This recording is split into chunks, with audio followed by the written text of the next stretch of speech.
Guys, একটা sniper প্লেয়ারের game play করাতে কিন্তু 2 থেকে 3 সেকেন্ড সময় লাগে। তো তুমিও যদি তার মধ্যে একজন হয়ে যে তুমি স্নাইপার চালাও, তবে আজকের ভিডিওটা পুরোটা দেখো, তাহলে তোমরা আমার কাছে কিছু টিপস এন্ড ট্রিক্স নিয়ে কিন্তু তোমরা খুব সহজে কিন্তু স্নাইপার খুবই আগুনের মতো চালাতে পারবে।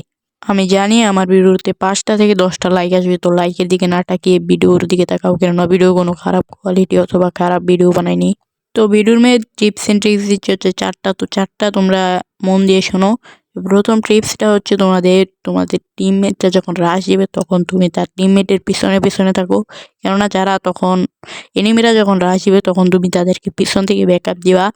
আর হচ্ছে গিয়ে 2 নাম্বার টিপসটা হচ্ছে তোমরা পারফেক্ট একটা রোটেশন নিয়ে নেবে, মানে তোমাদের এমন একটা কভারে থাকবে যেন তোমাদেরকে এনিমিরা কখনো দেখতে না পারে।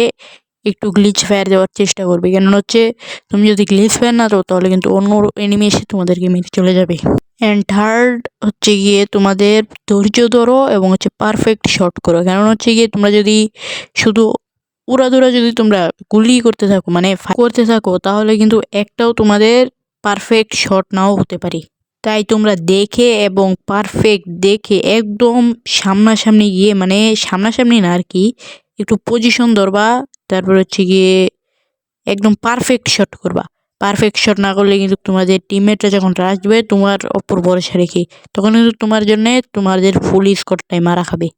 এবং লাস্ট 4 নাম্বার টিপসটা হচ্ছে তোমরা যখন একটা প্লেয়ারকে ডাউন করবা তখন তোমরা উড়াধুরা শুধু গ্লোয়াল মারতে থাকবা, মানে প্লেয়ারকে যখন হিল দেওয়ার জন্য যখন গ্লোয়াল মারবে তোমরা গ্লোয়ালটাও উড়াধুরা ফাটিয়ে দিবা, তখন তো সেই সুযোগ কাটিয়ে তোমাদের টিমমেটরা কিন্তু ক্রাশ করে দেবে এবং এইখানেই তাদের ফুল স্কোর ওয়াইপ আউট হয়ে যাবে।